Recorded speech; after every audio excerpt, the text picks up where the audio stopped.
Hello, good morning to all. Today we are going to study part 2 of Strike Against War. My name is Vishal Verma, I am your English faculty. તો strike against war યુદ્ધ સામે હડતાળ જોયેલું. It is a speech by Helen Keller કે જે ખૂબ જ એક મહાન વ્યક્તિ થઈ ગયા. She is lady, but she is blind. Still, she has courage to do anything and everything.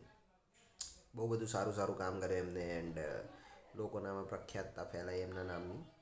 એમને જ એક સ્પીચ આપેલી છે કાર્નેજ હોલ ન્યુયોર્ક સિટીની અંદર જાન્યુઆરી 1916ની અંદર. એ જ સ્પીચ આખે આખી કોપી પેસ્ટ કરીને આની અંદર મૂકી દેવામાં આવી છે.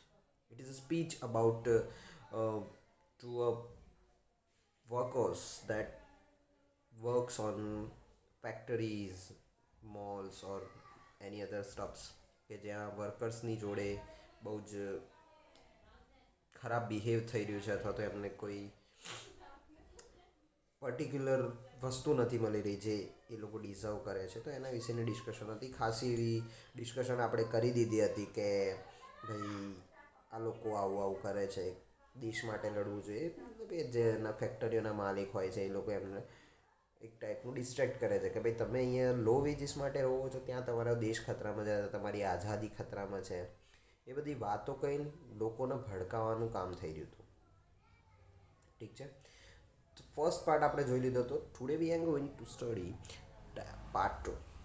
This terrible sacrifice would be comprehensible if the thing you die for and call country paid clothed house and warmed you, educated and cherished your children. The terrible sacrifice. Last sentence જે આપણે જોયેલું એની અંદર એવું કહેવામાં આવેલું કે ભાઈ દેશ માટે મરી જઈશું. ચલો ઓકે, વર્કર્સે કીધું કે ભાઈ હા અમે દેશ માટે મરી જઈશું. બટ એ સેક્રિફાઈસ, એ તમારી ડેથનું સેક્રિફાઈસ તો અને તો જ કોમ્પ્રિહેન્સિબલ કહેવાય. કોમ્પ્રિહેન્સિબલ તો અને તો જ માન્ય કહેવાય, તો અને તો જ વેલ્યુએબલ કહેવાય કે જો તમને એના રિટર્નમાં કન્ટ્રી મતલબ કે દેશ તમને ફેડ કરતું હોય, મતલબ કે તમારા ફેમિલીને ફેડ કરતું હોય, તમારા ફેમિલીને ખાવાનું આપતું હોય, એમને પહેરવાના કપડાં આપતું હોય, એમને રહેવા માટે ઘર આપતું હોય, વોર્મ ડ્યુ મતલબ કે સુરક્ષા આપતી હોય, તમારા છોકરાઓને એજ્યુકેશન આપતું હોય, તમારા છોકરાઓને ચેરિશ કરતું હોય, મતલબ કે જે એમને જોઈતું હોય એ પૂરું પાડતું હોય, તો અને તો જ તમારી ડેથની સેક્રિફાઈસ કોમ્પ્રિહેન્સિબલ કહેવાશે. અધરવાઇઝ એ ડેથનો કોઈ જ મિનિંગ નથી જે તમારી ડેથ કન્ટ્રી માટે તમે કરો છો અથવા તો સેક્રિફાઈસ કરો છો. તમારી લાઈફ આખી તમે કન્ટ્રી માટે સેક્રિફાઈસ કરી રહ્યા છો અને બદલામાં કન્ટ્રી જો તમને આવું કંઈ નથી આપતી then your death is worthless. Next. I think the workers are the most unselfish of the children of a man. Helen કેલરે કીધું કે ભાઈ વર્કર્સ જે છે એ મેનકાઇન્ડ મતલબ કે માણસાઈની અંદર સૌથી અનસેલ્ફિશ પર્સન છે. મતલબ કે એકદમ નિસ્વાર્થ પર્સન. લોકોનો કોઈ જ પોતાનો સ્વાર્થ હોતો નથી. જે લોકો કે એવું એમને કરવાનું. They toil and live and die for other people's country. Toil મતલબ કે સખત મહેનત કરવી. એ બીજા લોકો માટે સખત મહેનત કરે છે, બીજા લોકો માટે જીવે છે અને બીજા લોકો માટે મરી પણ જાય છે. Four other people's country. પોતાની કન્ટ્રી તો એ લોકોની છે જ નહીં, કે વર્કર્સની કોઈ કન્ટ્રી છે જ નહીં, બરાબર.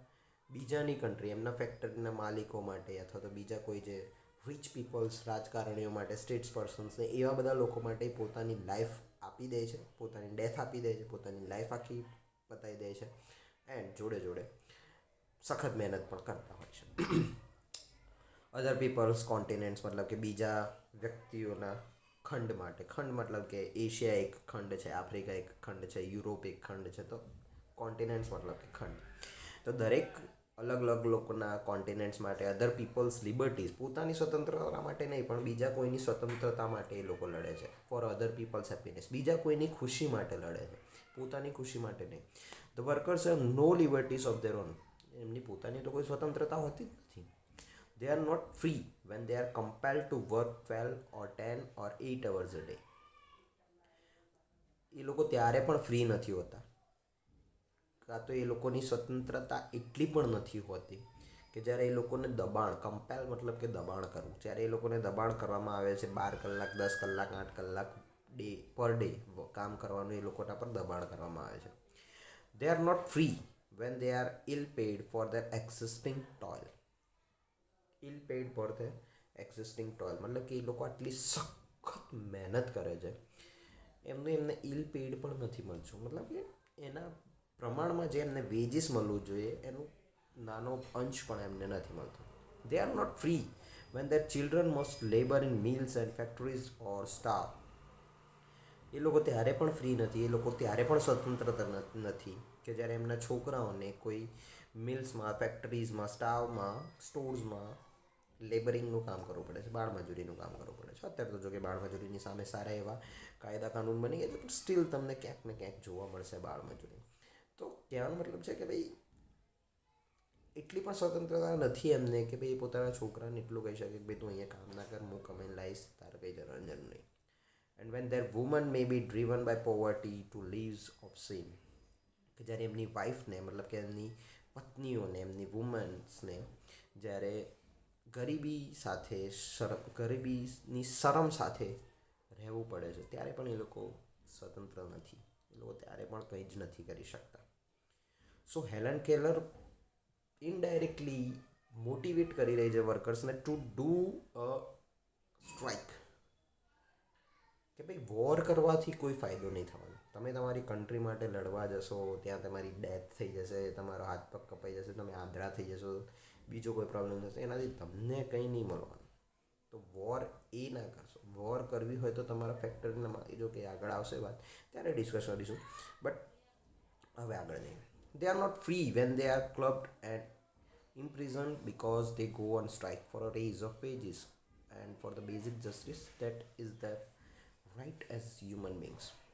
એ લોકો ત્યારે પણ સ્વતંત્ર નથી કે જ્યારે એ લોકોને ભેગા કરીને ઇમ્પ્રિઝન કરવામાં આવે, મતલબ કે જેલમાં પૂરી દેવામાં આવે છે, જ્યારે એ લોકો પોતાના જ હ્યુમન રાઇટ્સ એક હ્યુમન બિંગ તરીકે એમના જે પોતાના ઓન જસ્ટિસ હોય, જે બેઝિક જસ્ટિસ હોય કે ભાઈ ખાવાનું સરખું આપો, કેન્ટીનમાં ખાવાનું સરખું નથી આવતું, પાણી સરખું નથી આવતું, અથવા તો કોઈ કેમિકલથી રિએક્શન્સ આવી રહ્યા છે, વોટ એ બધા જે હ્યુમન બિંગ્સના જે બેઝિક જસ્ટિસ હોય છે એ લોકો માટે પણ એ માંગવા માટે પણ એ સ્વતંત્ર નથી. જો એવું કરશે એમને જેલમાં પૂરી દેવામાં આવશે. અને સાથે સાથે કદાચ કોઈ દિવસ સ્ટ્રાઇક કરી દે કોઈ રેઇઝ ઓફ વેજીસ માટે, મતલબ કે પગાર વધારા માટે કે કંઈ બી કારણોસર, તો એ લોકોને તરત ને તરત જેલમાં પૂરી દેવામાં આવશે. એ લોકો ત્યારે પણ સ્વતંત્ર નથી. Next, we are not free unless the men who frame and execute the laws represent the interest of the lives of the people and no other interest. હવે એલન કેલરે સમજાવી દીધું કે ભાઈ આપણે ક્યારેય ફ્રી તો આ કન્ડિશનમાં તો નહીં જ થઈ શકે. ભાઈ એ બધું જેમને એક્સપ્લેન કર્યું કે ભાઈ આવું છે, તમે રેસ કરો છો, તમારા છોકરાઓ આટલી મજૂરી કરે છે ત્યારે બી તમે ફ્રી નથી. તો જો તમારે ફ્રી થવું જ હોય તો એ દિવસે તમે ફ્રી થશો કે જે દિવસે જે કોન્સ્ટિટ્યુશન બનાવે છે અથવા તો જે લોઝ બનાવે છે એ પર્સન જે લો પ્રેઝન્ટ કરતો હશે અથવા તો જે લો ફ્રેમ કરતો હશે એ represent interest of the lives of the people, એ લોકોની લાઈફને ઇન્ટરેસ્ટમાં લઈને એ લોને બનાવે અથવા તો એ લોને રિપ્રેઝન્ટ કરે, નહીં કે કોઈ પર્ટિક્યુલર પર્સન ઓર પાર્ટીના ઇન્ટરેસ્ટ માટે. શું કહેવા માંગે છે કે ભાઈ કોઈ એક માણસના અથવા તો એક કોઈ પર્ટિક્યુલર પાર્ટીના લગતા લો બનશે ત્યાં સુધી વર્કર્સ દબાણમાં જ રહેશે. તો જો તમારે ફ્રી થવું હોય તો ત્યાં સુધી તમે ફ્રી નહીં થઈ શકો જ્યાં સુધી કોઈ જે લો બનાવવાળો માણસ છે, જે લો ક્રિએટ કરે છે અથવા તો જે લો ફ્રેમ કરે છે એ માણસ જ્યાં સુધી લોકોનો વિચાર નહીં કરે ત્યાં સુધી તમે ફ્રી નહીં થાઓ. The ballot does not make a free man out of a wage slave. The ballot મતલબ કે મત. જ્યારે પહેલાંના જમાનામાં, અત્યારે હાલ તો બહુ સિમ્પલ સિચ્યુએશન થઈ ગઈ છે કે ભાઈ તમારે જો મત આપવો હોય તો એક બસ સિમ્પલ બટન પર ક્લિક કરવાનું એટલે તમારો મત ત્યાં સામેને પહોંચી જાય. જ્યારે પહેલાંના જમાનામાં એક બેલેટ પેપર્સ આવતા હતા જેના પર એક કાગળિયું હોય, એની અંદર આખા બધી પાર્ટીઝના નામ લખેલા હોય, તમને જે પાર્ટી ગમતી હોય એના પર તમારે થપ્પો લગાડવાનો અને પછી એ બેલેટ પેપર વાળીને એક બોક્સ હોય એની અંદર નાખી દેવાનું. તમે જોયેલું હશે કોઈ જૂના મૂવીઝમાં અથવા તો સિરિયલ્સમાં આવું કંઈક. તો સેમ કન્ડિશન હતી એ ટાઈમે 1916માં, બિકોઝ ઇટ ઇઝ 1916 કે જ્યારે હેલન કેલર સ્પીચ આપી રહ્યા. તો ballot does not make a free man out of a wage slave. Ballot તમને કોઈ ફ્રી નહીં બનાવી દેતું કે ભાઈ તમે તમારો મત આપી દીધો, ઓહો ચલો મેં મત આપું છું એટલે હું ફ્રી થઈ ગયો, હું એક સ્લેવ નથી રહ્યો, હું કોઈ ગુલામ નથી રહ્યો. જો તમે એવું સમજતા હોય તો એ તમારી ભૂલ છે. There has never existed a truly free and democratic nation in the world. આજ સુધી વર્લ્ડમાં કોઈ એવી ટ્રુલી ફ્રી કે જે ટોટલી ફ્રી હોય અને ડેમોક્રેટિક હોય કે જ્યાં પૂરેપૂરી લોકશાહી હોય એવી એક પણ કન્ટ્રી આજ સુધી વર્લ્ડમાં નથી. From time immemorial, men have followed with blind loyalty the strong man who had the power of money and of armies. બહુ જ ટાઈમથી ચાલતું આવે છે આ વસ્તુ. ઇમેમોરિયલ મેન મતલબ કે તુચ્છ માણસો જે હોય છે have followed the blind loyalty of strong men. એક આંધળો વિશ્વાસ કરતો જાય છે. જે સ્ટ્રોંગ માણસ હોય, જે પાવરફુલ માણસ હોય એનો આંધળો વિશ્વાસ કરતો જાય છે. સ્ટ્રોંગ માણસ કોણ હોઈ શકે? જ્યાં તો એની જોડે બહુ બધી પૈસા હોય, either he has the power of money or he has an army of men. મતલબ કે જેની જોડે બહુ બધો મેન પાવર હોય, એની જોડે બહુ બધી આર્મીઝ હોય, અથવા તો બહુ જેની જોડે બહુ બધા પૈસા હોય. તો એ બે માણસોનો આંધળો વિશ્વાસ કરતો આવે છે અત્યાર સુધીની public. Even while battlefield were piled high with their own dead, they have tilled the lands for the rulers and have been robbed of the fruits of their labor. Even જ્યારે બેટરફિલ્ડ વેર પાઇલ્ડ હાઈ, મતલબ કે જ્યારે બેટરફિલ્ડમાં બહુ બધી લાશોના ઢગલા થઈ જાય, they have till the lands, મતલબ કે એ લોકો કશું નહીં કરતા. એ લોકો ખાલી ને ખાલી પોતાના જ લેબરોએ જે ફ્રૂટ એમને આપ્યું છે, જે ફળ આપ્યું છે, મતલબ કે શું કરે, એક સિમ્પલ એક યુદ્ધનું ઇમેજિનેશન કરે કે ભાઈ ફાઇટ લડાઈ રહી છે, એક આર્મી લડી રહી છે. રાજા પોતે તો લડવા જવાનું, બહુ ઓછા રેર કેસીસમાં તમે સાંભળેલું છે કે જ્યાં રાજા લડવા જતો હશે. મોસ્ટલી કેસીસમાં એવું થાય કે ભાઈ પ્રજા તો નહીં, મતલબ કે એની સેનાને મોકલી દે. સેનાને મોકલી, સામેવાળાએ ફાઇટ કરી, આ બાજુવાળા જીતી ગયા, રાજા તો ગયો નહીં. સેનાની લાશોને ઢગલે ઢગલા. પણ જીત મળી કોને? રાજાને. જીતાડ્યા કોણે? સૈનિકોએ.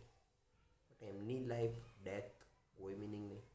જીત થઈ રૂલરની અથવા તો મતલબ કે રાજા. તો અહીંયા બી સેમ એવું કે છે કે જે ભાઈ ફળ મળશે, એમના લેબરોએ એમના માટે જે ફળ ક્રિએટ કર્યું છે, એમની માટે જે જીત આપી છે, એ એમના ભાગમાં જતી રહેશે. અને એ વસ્તુથી they have built palaces and pyramids, temples, cathedrals that held no real shrine of liberty. Worker શું કામ કરે છે? પેલેસીસ બાંધે છે, મોટા મોટા મહેલો બાંધે છે, પિરામિડ્સ બાંધે છે, ટેમ્પલ્સ બાંધે છે, કેથેડ્રલ્સ બાંધે. કેથેડ્રલ્સ મતલબ કે ચર્ચ. આટલી બધી વસ્તુ બાંધે છે, but there is no real shrine of liberty. But ક્યાંય સ્વતંત્રતા દેખાતી નથી. બધી જગ્યાએ એ લોકોને દબાઈને જ રાખવામાં આવે છે. પેલેસ બની ગયું, કોઈ જગ્યાએ એવું થયું કે ભાઈ પેલેસ બની ગયો આખો, આટલો જે પોર્શન છે આટલો આ વર્કર્સ માટેનું છે. વર્કર્સો અહીંયા આવી જઈ શકે છે, અહીંયાથી ખાવાનું ખાઈ શકે છે, અથવા તો અહીંયા રહી શકે છે. હા, જ્યાં સુધી બનતો હોય ત્યાં સુધી એ લોકોનો પાર્ટ એની અંદર હોય, ત્યાં સુધી એ લોકોને રહેવા દે. ત્યાં જેવી કોઈ વસ્તુ બની જાય પછી એ લોકોનો ડાટા બાય બેસી શું જોક સપાટ કે એ લોકોનું એ કામ છે. But it's thinkable. As civilization has grown more complex, the workers have become more and more enslaved. જેમ જેમ સિવિલાઇઝેશન, જેમ જેમ સભ્યતા આગળ વધતી જાય છે, જટિલ થતી જાય છે, એમ વર્કર્સ જે છે એ વધારે ને વધારે ગુલામીમાં ઘસડાતા જાય છે અથવા તો ગુલામ થતા જાય છે. Until today they are little more than parts of the machine they operate. અને આજની તારીખમાં એ લોકો થોડાક જ વધારે સ્વતંત્ર છે પોતાના મશીન કે જે ઓપરેટ કરે છે. Machine it's totally dependent on something. તમે એની સ્વિચ ચાલુ કરો, એનું કામ શું? ભાઈ એક બ્લેડ ફરવાની છે અંદર, તો એ બ્લેડ કન્ટિન્યુઅસલી ફર્યા જ કરશે, એનું કોઈ બીજું કામ જ નહીં. સેમ કામ એક મજૂરનું, એક વર્કરનું થઈ ગયું છે. એ ખાલી એક મશીનથી થોડુંક જ એની પાસે વધારે સ્વતંત્રતા છે કે ભાઈ એનું કોઈ ચાલુ નહીં કરતું, એને કોઈ બંધ નહીં કરતું, એ પોતાની રીતથી ચાલુ બંધ થાય છે. એનાથી વધારે એની પાસે કોઈ સ્વતંત્રતા, લિબર્ટી નથી. Daily they face the dangers of railroad, bridge, skyscraper, freight train, stock hold, stockyard, and training at the docks, on the railroads and underground and on the seas. Daily આ બધા જે વર્કર્સ છે એ બધા કામ કરે છે. Railway tracks બનાવે છે, બ્રિજ બનાવે છે, ઊંચા ઊંચા bridge, overbridge, underbridge, sky scraper બનાવે છે. ફ્રાઇટ ટ્રેન મતલબ કે માલગાડી જ્યાં 100 200 ડબ્બાવાળી ગાડી હોય છે. સ્ટોક હોલ્ડ મતલબ કે તમે જોયેલું છે જૂના જમાનામાં જે પેલું કોલસો નાખીને ટ્રેન ચલાવતા હતા એ વાળી જે ટ્રેન હોય એને કે સ્ટોક હોલ્ડ. સ્ટોક યાર્ડ ચલાવવાનું, ડોક્સની અંદર જ્યાં બંદરો કે જે જગ્યાએ બધા જહાજો અવર જવર કરતા હોય ત્યાંનો માલ ઉતારવાનો, અહીંથી આમ ચડાવવાનું, લેવાનું, આમ તેમ. રોડ્સ, રેલવે, અંડરગ્રાઉન્ડ, સીઝ ઉપર બધી જગ્યાએ વર્કર્સ વર્કર્સ વર્કર્સ વર્કર્સ વગર વસ્તુ પોસિબલ જ નહીં થવાની. They move the traffic and pass from land to land the precious commodities that make it possible for us to live. They move the traffic. એ બધો traffic હટાવે છે. ચલો ચલો ચલો ભાઈ સાઈડમાં જાઓ. Vote like that. એ બધા ટ્રાફિકથી આગળ વધે છે, આ બધી મુશ્કેલીઓથી આગળ વધે છે અને એક જગ્યાએથી બીજી જગ્યાએ પ્રેશિયસ કોમોડિટીઝ મોકલાવે છે કે જેનાથી આપણે આપણી લાઈફ જીવી શકીએ છીએ, જેનાથી આપણે સર્વાઈવ કરી શકીએ છીએ. શિપની અંદર, ડોકયાર્ડ્સની અંદર જે વર્કર્સ કામ કરતા હોય એ લોકોનું બધું. And what is the reward? અને આમના બદલામાં એમને શું મળે છે? Scanty wage, often poverty, rents, taxes, tributes and war compensation. આના બદલામાં એમને શું મળે છે? આટલું બધું કામ એ કરે છે, આટલું બધી ઇમ્પોર્ટન્ટ વર્ક એ લોકોનું છે કે જો એ લોકો પોતાનું કામ બંધ કરી દે તો જે પ્રેશિયસ કોમોડિટીઝ જે એકચ્યુઅલીમાં સર્વાઈવ કરવા માટે, હ્યુમન બિંગ સર્વાઈવ માટે જે જોઈએ છે એ વસ્તુ મળવાની બંધ થઈ જાય. આટલું ઇમ્પોર્ટન્ટ કામ એ લોકો કરી રહ્યા છે તો એના બદલામાં એમને શું મળી રહ્યું? સ્કેન્ટી વેજ, થોડો ઘણો પગાર, ગરીબી, રેન્ટ્સ, ભાડા, ટેક્સીસ ટ્રિબ્યુટ્સ મતલબ કે ટેક્સ ભરવાનું, વોર કમ્પન્સેશન મતલબ કે દરેક તો પહેલાંના જમાનામાં વધારે જોવા મળતું હતું. વોર કમ્પન્સેશન એટલે કોઈ બી કન્ટ્રી જ્યારે વોર કરે તો એનાથી જે બી કંઈ નુકસાન થાય વોર પત્યા પછી દરેક કન્ટ્રીના સિટીઝને કંઈક ફાળો આપવો પડે દર વખતે. It's a war compensation and it's compulsory. આપણે એવું જોઈએ ભાઈ કે પ્રધાનમંત્રીએ ફાળો ઉઘરાવાનો ચાલુ કર્યો કોરોનાના માટે, પેશન્ટ્સ માટે ઓર વોટ તો એ લોકો માટે જે કમ્પન્સેશન મળે એ આપણે આપણી ઈચ્છાથી આપીએ છીએ, આપણી મરજીથી આપીએ છીએ. But that is war compensation કે જે કમ્પલસરી છે દરેક લોકો માટે. સો એ બધું જ ભરવાનું મળે છે, કંઈ બીજો રિવોર્ડ એમને મળતો નથી. Important the kind of preparedness the workers want is reorganization and reconstruction of their whole lives. એકચ્યુઅલીમાં શું કરવું જોઈએ છે કે તમારે હવે તૈયારીઓ કરવી જોઈએ કે તમારી આખી લાઈફને નવી રીતે સંગઠિત કરવામાં આવે, નવી જ રીતે એનું સર્જન કરવામાં આવે. ઓફ ધેર હોલ લાઈફ, આખી તમારી લાઈફનું એક નવું સર્જન કરવામાં આવે.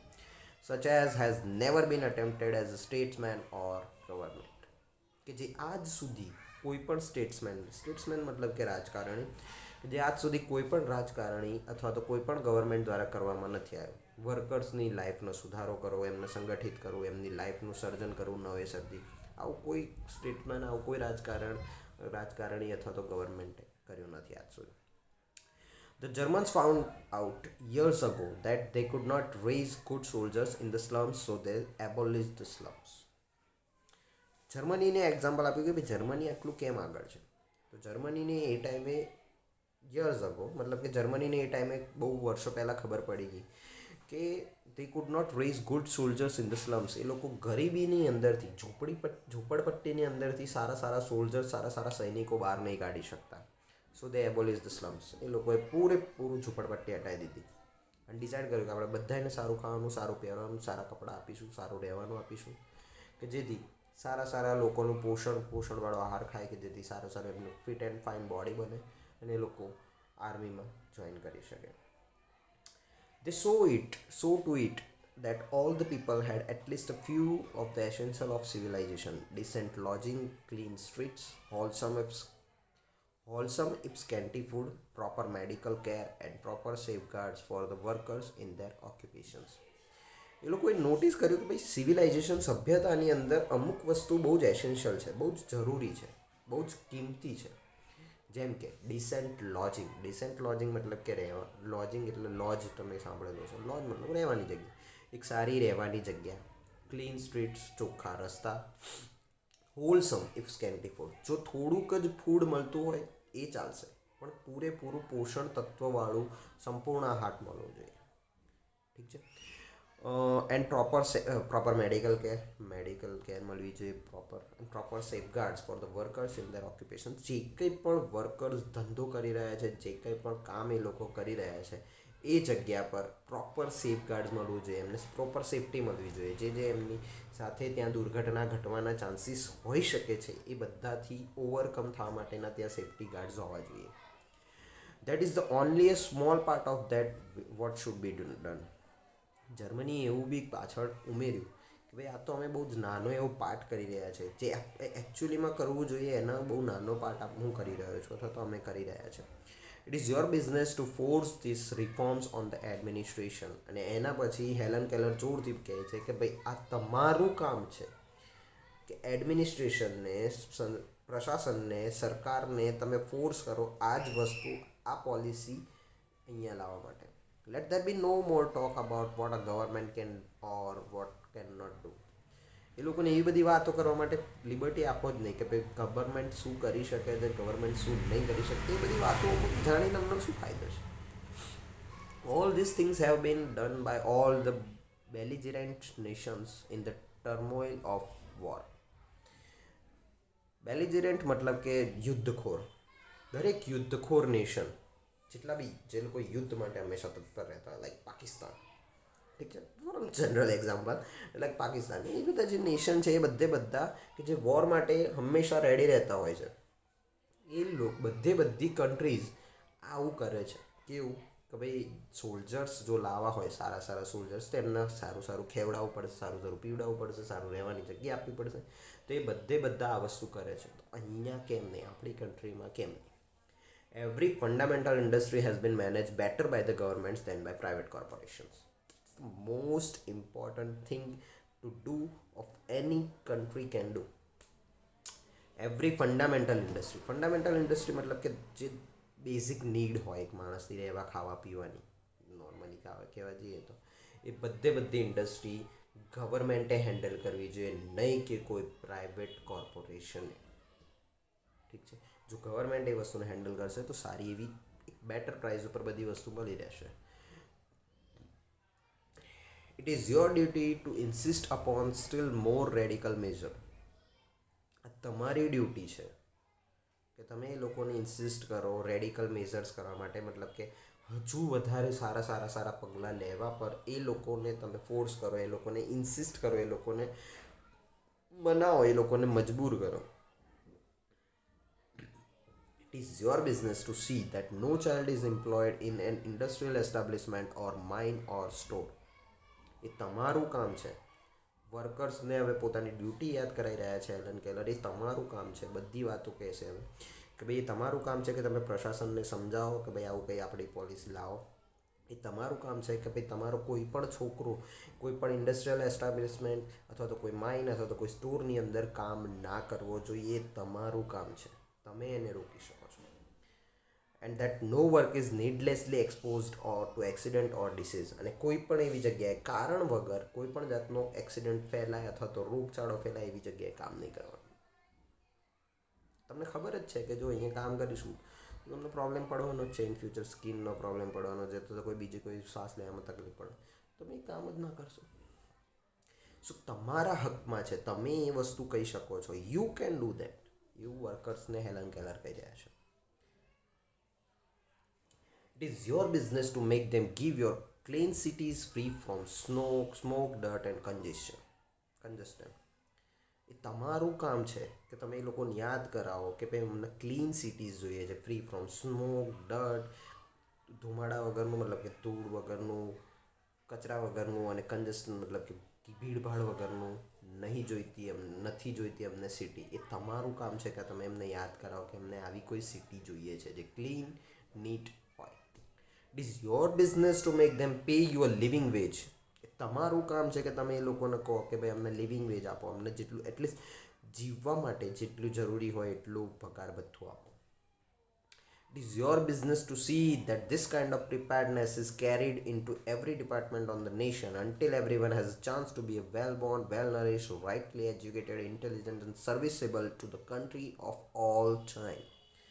એ તમારું કામ છે કે તમે એ લોકોના પર ફોર્સ કરો ને એ લોકોને કહો કે દરેક ડિપાર્ટમેન્ટ એવી તૈયારી બતાવે કે કોઈ પણ ઘરમાં કોઈ પણ ચિલ્ડ્રન જો જન્મ લે તો એ વેલ નરિશ હોય. પહેલી વસ્તુ તો એનો જન્મ સરખી રીતે થવો જોઈએ, એને ફૂલ મેડિકલ કેર મળી રહે, એને વેલ નરિશ મતલબ કે એને પોષણ પૂરેપૂરું મળી રહે, રાઇટલી એજ્યુકેશન મળે, એની બુદ્ધિમત્તામાં વધારો થાય એવી કંઈક એને નોલેજ આપવામાં આવે, and serviceable to the country of at all times. મતલબ કે જ્યારે પણ કન્ટ્રીને એની જરૂર પડે ત્યારે એ સર્વિસ આપી શકે. Strike against all ordinances and laws, institutions that continue the slaughter of peace and the cruelty of war.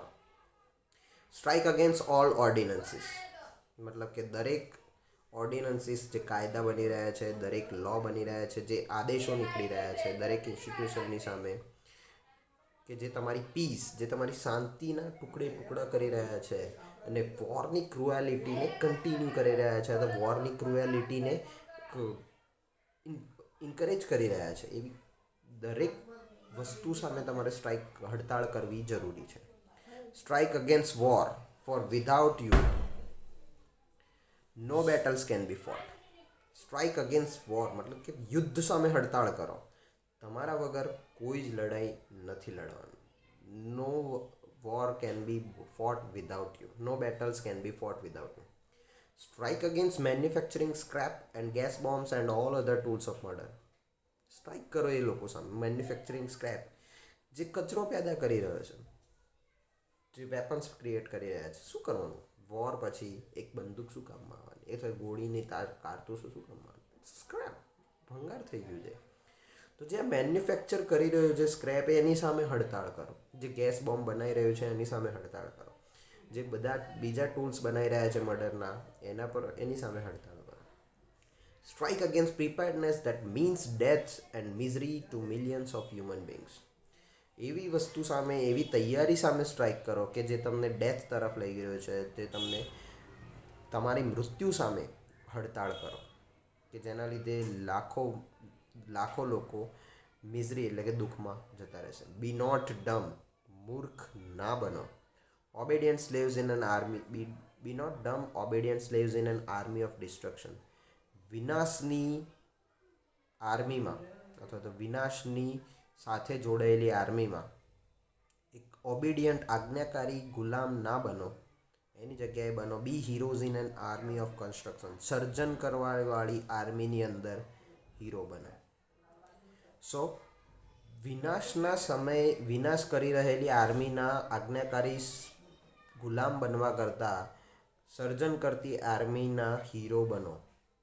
This is the end of the speech by Helen Keller, which inspired us a lot. Boring હતું થોડુંક, અમુક sentences થોડાક tough હતા સમજવા, and words અમુક એવા આવ્યા હતા, but it's too much encouraging for all the people we have. So read it and inspired by it. Till then, bye bye, take care, have a nice day.